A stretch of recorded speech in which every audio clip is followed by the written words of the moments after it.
आप सभी का स्वागत है अपने ही YouTube चैनल साइंस अब आसान में।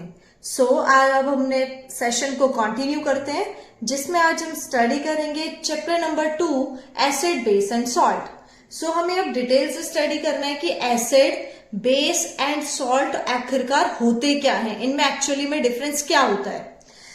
एसिड होते क्या है? जो एसिड्स होते हैं वो हमारे सोर इन टेस्ट होते हैं, मतलब टेस्ट में कड़वे होते हैं, सोर होते हैं, सोर इन टेस्ट। और जो बेस होते हैं वो हमारे कैसे होते हैं? Bitter in taste. लेकिन एक बात बताइए, मैं कभी भी एसिड या बेस उसको आइडेंटिफाई कोई टेस्ट करके थोड़े ना करूंगी। टेस्ट करूंगी तो हो सकता है वो हमारे लिए हार्मफुल हो। तो ये तो हमारी जनरल इंडिकेशन होती है कि जो एसिड्स होते हैं वो सोर होते हैं टेस्ट में, एंड जो बेस होते हैं वो हमारे बिटर होते हैं टेस्ट में। तो इनको आइडेंटिफाई करने के लिए कि कौन सा सब्सटेंस हमारा एसिड है, कौन सा सब्सटेंस हमारा बेस है और कौन सा सब्सटेंस हमारा सॉल्ट है, उसके लिए कुछ इंडिकेटर्स यूज होते हैं। उन इंडिकेटर्स का नाम होता है एसिड बेस इंडिकेटर्स। और इंडिकेटर्स भी बहुत टाइप के होते हैं। तो इंडिकेटर्स वर्ड का मतलब समझ आ गया आपको होगा, जो इंडिकेट करे हमें कि हमारा सॉल्यूशन किस नेचर का है, वो एसिड है, बेस है या सॉल्ट है। जिसमें सबसे पहले हम इंडिकेटर्स की स्टडी करते हैं 2 पार्ट्स में। फर्स्ट होते हैं हमारे नेचुरल इंडिकेटर्स। नेचुरल इंडिकेटर में जो फर्स्ट कैटेगरी आती है वो आता है हमारा लिटमस पेपर या फिर litmus solution, and the another indicator is turmeric. Litmus जो पेपर होता है वो एक हमारा नेचुरल इंडिकेटर होता है। एक पर्पल कलर की डाई होती है जिसको हम एक्सट्रैक्ट करते हैं फ्रॉम दी लाइकेन। अब आप ये बताओ मुझे, लाइकेन क्या होता है? लाइकेन होता है जब भी हमारा एल्गी और फंजाई, जब भी ये दोनों सिम्बायोटिक एसोसिएशन में होंगे तो क्या फॉर्म होता है? लाइकेन। सिम्बायोटिक एसोसिएशन का मतलब क्या होता है कि एल्गी और फंजाई दोनों ही साथ में रहेंगे और ये दोनों एक दूसरे की हेल्प करेंगे। जैसे एल्गी खाना प्रोवाइड करता है टू दी फंजाई, एल्गी हमारा क्या करता है? शेल्टर प्रोवाइड करता है टू दी फंजाई। एल्गी जो होता है वो हमारा शेल्टर प्रोवाइड करता है फंजाई को। जो एल्गी होता है वो हमारा खाना प्रोवाइड करता है टू दी फंजाई, एंड जो फंजाई होता है वो हमारा शेल्टर प्रोवाइड करता है to the algae. In this way ये दोनों एक दूसरे की हेल्प करते हैं, तो हमारा क्या फॉर्म होता है? लाइकेन। जो लाइकेन होता है थैलोफाइटा डिवीजन से बिलोंग करता है। उससे हम एक्सट्रैक्ट करते हैं लिटमस को, जो कि पर्पल कलर की डाई होती है। तो जो लिटमस सॉल्यूशन होता है उसका मैं यूज करके पता कर सकती हूँ कि मेरा जो सॉल्यूशन है वो एसिड है, बेस है या फिर क्या है? सॉल्ट है। सिमिलरली जो टर्मरिक होता है, यानी कि जो हल्दी होता है, वो भी एक तरीके का इंडिकेटर है जो हमारी हेल्प करता है ये पता करने के लिए कि हमारा जो सब्सटेंस है वो कैसा है, एसिड है या बेस है। जैसे आपने कभी नोटिस किया होगा, व्हाइट कलर का जो कपड़ा होता है उसके ऊपर अगर करी के स्टेन आ जाए, वो रेडिश ब्राउन कलर के हो जाते हैं जब मैं उस पर सोप लगाती हूँ, क्योंकि जो सोप है उसका नेचर कैसा है? बेसिक नेचर है। तो उसका जो कलर है और वो वापस येलो हो जाता है जब क्लॉथ होता है, उसको जब हम वॉश करते हैं with the plenty of water. तो इसका मतलब है कि जो टर्मरिक है वो भी हमारा इंडिकेटर का काम करता है। अब हम स्टडी करते हैं another type of indicator, that are synthetic indicators. जो सिंथेटिक इंडिकेटर्स होते हैं वो जनरली हम 2 टाइप्स की स्टडी करते हैं। First is methyl orange and another is phenolphthalein. तो ये जो फिनोफ्थलीन और जो मिथाइल ऑरेंज है ये भी हमारी हेल्प करते हैं आइडेंटिफाई करने में, क्योंकि इनका कलर चेंज हो जाता है। अभी हम एक्टिविटी के थ्रू पढ़ेंगे कि मिथाइल ऑरेंज और जो फिनोफ्थलीन है इनका कलर कैसा होता है इन एसिड एंड कैसा होता है इनका कलर इन बेस। आपको ये समझ आ गया होगा कि जिन इंडिकेटर्स की हेल्प से हम आइडेंटिफाई करें कि हमारा सॉल्यूशन एसिड है या फिर बेस है, उन इंडिकेटर्स को हम क्या बोलते हैं? Acid base indicators. Now we will study कि हम एसिड और बेस होते हैं अगर लैब में लेके जाएं, है ना, हम केमिस्ट्री लैब होती है हमारे स्कूल्स में, उसके अंदर अगर मैं आइडेंटिफाई करने की कोशिश करूं कि मेरा सब्सटेंस एसिड है या बेस है, तो मैं क्या करूंगी, डिफरेंट टाइप के एसिड्स का सॉल्यूशन इकट्ठा करूंगी। जैसे मैंने हाइड्रोक्लोरिक एसिड लिया, सल्फ्यूरिक एसिड लिया, नाइट्रिक एसिड लिया, और उन सब के अंदर एक बार मैं अपना लिटमस सॉल्यूशन डालूंगी, एक बार फिनाफ्थलीन डालूंगी, एक बार मिथाइल ऑरेंज डालूंगी। तो मैं क्या ऑब्जर्व करती हूँ, जो हमारा एसिड है यानी कि जो हमारा acidic solution and another one is हमारा बेसिक सॉल्यूशन।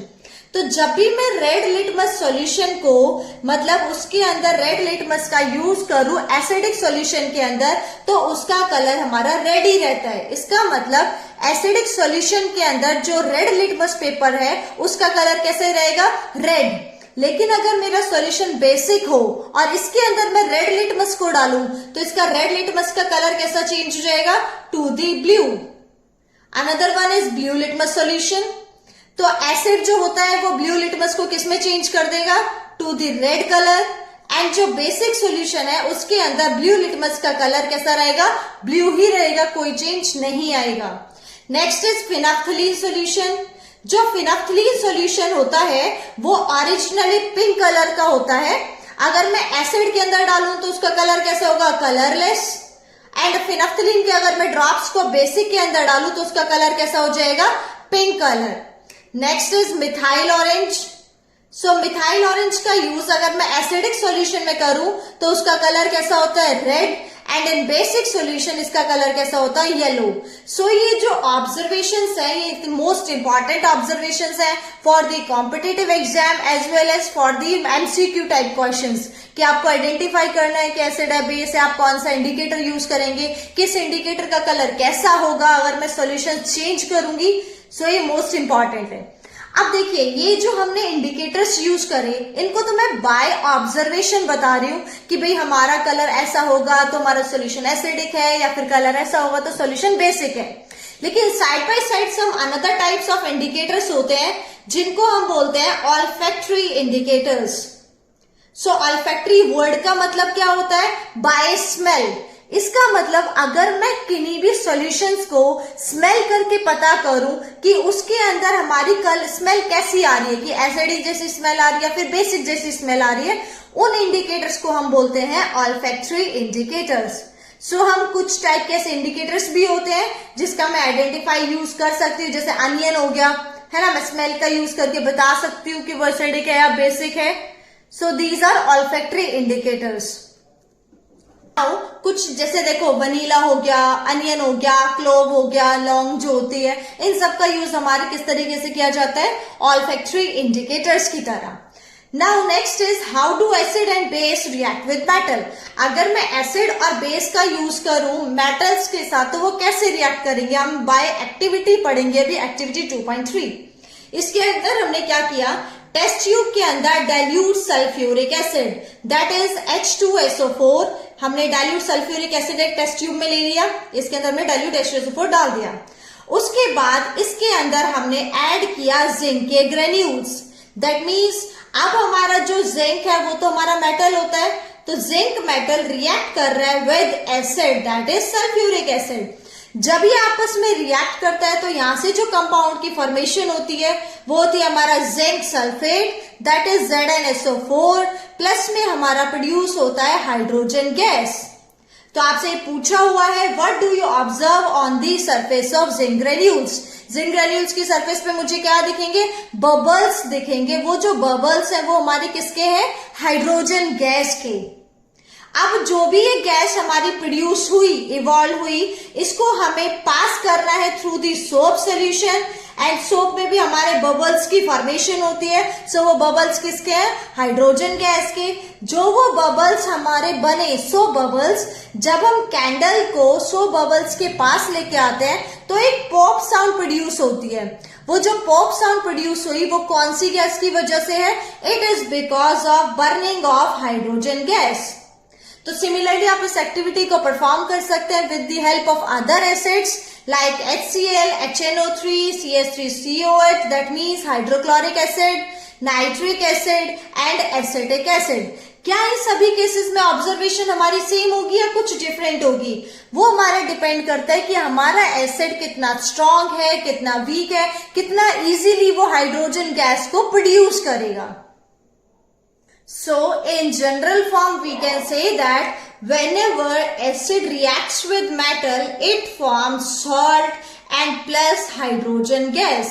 That means हमारी यहाँ पे कौन सी गैस प्रोड्यूस होती है? Hydrogen gas. ठीक है. सिमिलरली हम ये एक्टिविटी परफॉर्म करेंगे with the help of base. Base हमने लिया sodium hydroxide that is NaOH.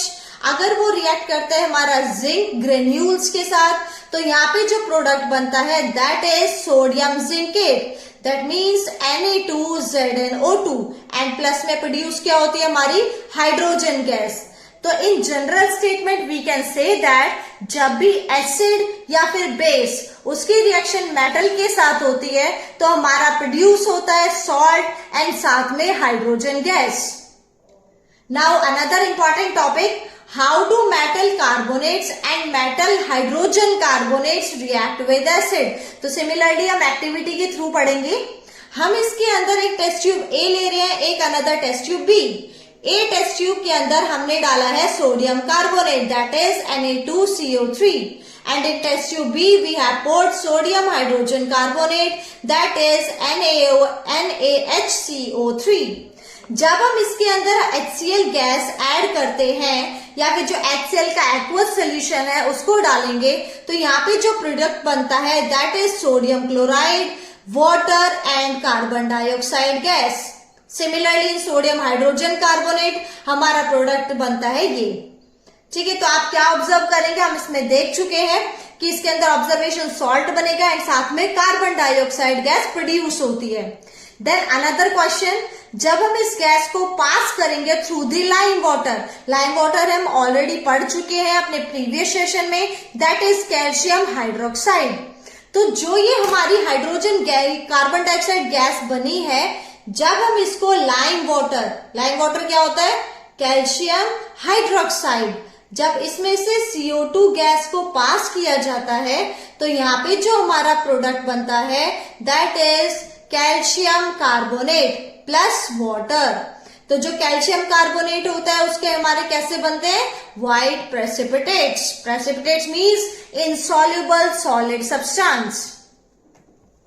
And if calcium carbonate में से अगर एक्सेस कार्बन डाइऑक्साइड को पास किया जाए तो हमारा बनता है कैल्शियम हाइड्रोजन कार्बोनेट जो कि हमारा होता है सॉल्युबल इन वाटर. तो in general form I can say that कि मेटल कार्बोनेट या फिर जो मेटल हाइड्रोजन कार्बोनेट होता है उसके अंदर जब भी एसिड डाला जाता है तो हमेशा क्या बनता है? Salt that is NaCl, water and carbon dioxide. Now another activity जो हम पढ़ेंगे एक इंपॉर्टेंट कंसेप्ट कि एसिड और बेस. हमने बहुत कुछ पढ़ लिया कि एसिड होता है वो मेटल के साथ रिएक्ट करेगा तो क्या बनाएगा, बेस होता है वो मेटल के साथ रिएक्ट करेगा तो क्या बनेगा. लेकिन अगर मैं आपसे पूछूं कि एसिड और बेस अगर वो आपस में ही रिएक्ट करे तो क्या प्रोडक्ट की फॉर्मेशन होगी. तो हमेशा ध्यान रखना whenever acid reacts with base जो हमारा प्रोडक्ट बनता है that is salt plus water. है ना. अब हम एग्जांपल लेते हैं. एसिड मैंने लिया HCl that is hydrochloric acid and मैंने बेस लिया NaOH that is sodium hydroxide. तो ये दोनों आपस में रिएक्ट करते हैं. यहां से हमारा बन जाएगा NaCl एंड हमारा क्या निकलेगा H2O दैट इज वाटर. तो अब देखो एसिड और बेस उन दोनों ने रिएक्ट करके सॉल्ट बनाया. That means this reaction is called neutralisation reaction. क्योंकि एसिड और बेस उन दोनों ने आपस में रिएक्ट करके एक दूसरे को न्यूट्रलाइज कर दिया तो जो हमारा प्रोडक्ट बना वो हमारा क्या बना? सॉल्ट एंड साथ में water. Now another activity, reaction of metallic oxide with acid. That means मैं कोई भी मेटल है ऑक्साइड लू, है ना, या फिर मैं मेटेलिक नॉन ऑक्साइड लू, अभी हम पढ़ेंगे दोनों. मेटेलिक ऑक्साइड मैंने कोई भी लिया और उसकी रिएक्शन में एसिड के साथ करूं तो क्या प्रोडक्ट फॉर्म होगा. ठीक है. अब हम एक्टिविटी देखते हैं.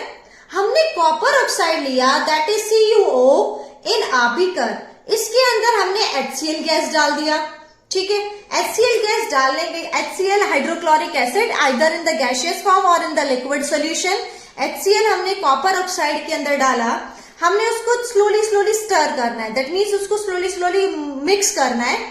फिर हमें कलर बताना है सोल्यूशन का क्या होगा and what happen to the copper oxide.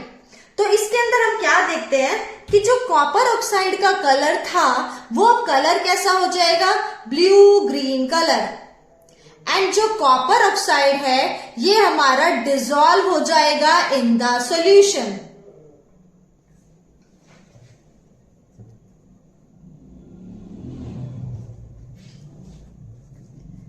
And जो ब्लू ग्रीन की फॉर्मेशन हुई है this is because of the formation of copper chloride, क्योंकि जो कॉपर ऑक्साइड होता है वो HCl के एक्वस सॉल्यूशन के साथ रिएक्ट करके कॉपर क्लोराइड बनाता है और जिसका कलर कैसा होता है, blue green colour. And copper oxide completely dissolve हो जाएगा इन दी HCl सॉल्यूशन।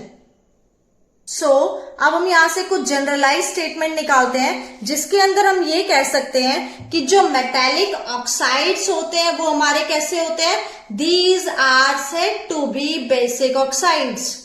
ये बहुत इंपॉर्टेंट कंसेप्ट है फॉर दी कॉम्पिटिटिव एग्जाम्स कि मेटेलिक ऑक्साइड होते हैं वो हमारे कैसे होते हैं, बेसिक ऑक्साइड।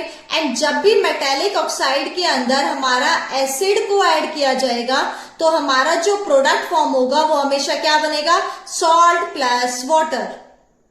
ठीक है। सिमिलरली हम ये भी कह सकते हैं कि जो नॉन मेटेलिक ऑक्साइड्स होते हैं वो हमारे कैसे होते हैं, एसिडिक इन नेचर। ठीक है। तो नॉन मेटेलिक ऑक्साइड्स हमारे कैसे होते हैं, acidic in nature. And metallic oxides कैसे होते हैं, बेसिक इन नेचर। सो अब हम कुछ क्वेश्चंस पढ़ लेते हैं। Why should curd and sour substance not to be kept in brass and copper vessels? कि जो भी खट्टे जो भी सब्सटेंसेस होते हैं उसको हम क्यों इनके अंदर नहीं रखते हैं, क्योंकि इनके साथ रिएक्शन कर जाते हैं और कुछ हार्मफुल सब्सटेंसेस प्रोड्यूस करते हैं जो हमारी हेल्थ के लिए बहुत हजार्डस हैं। Which gas is usually liberated when acid reacts with metal? हम ऑलरेडी डिस्कस कर चुके हैं with the help of activity कि जब भी एसिड की रिएक्शन मेटल के साथ की जाती है तो जो हमारी गैस प्रोड्यूस होती है that is hydrogen gas. Metal compound A reacts with the dilute HCl to produce effervescences. Effervescences का मतलब होता है कुछ बुलबुले से निकलना। तो वो जो गैस इवॉल्व हुई वो एक्सटिंग्विश कर देती है बर्निंग कैंडल को। तो आपको पता होगा कि जब भी कोई चीज जल रही होती है अगर मुझे उसको स्टॉप करना है, उसको एक्सटिंग्विश करना है तो उसके लिए जो गैस चाहिए होती है वो हमारी कौन सी होती है, carbon dioxide gas. Write a balanced chemical equation for the reaction if one of the compound is calcium chloride. अगर इसके साथ एक कंपाउंड हमारा कैल्शियम क्लोराइड है तो आपको बताना है कि जो कंपाउंड ए है वो हमारा क्या था। तो थोड़ा सा ध्यान से सोचिए कि ऐसा कब हो सकता है कि HCl के साथ रिएक्ट करके CaCl2 बने and carbon dioxide gas produce हो। तो ये कब हो सकता है, जब हमारा जो कंपाउंड है वो हमारा कैल्शियम हाइड्रोक्साइड हो। अगर तो हम HCl के साथ रिएक्ट करके CO2 भी बन जाएगा और हमारा CaCl2 फॉर्म हो जाएगा। So I hope you like the video and please like, share and subscribe करना ना भूलें।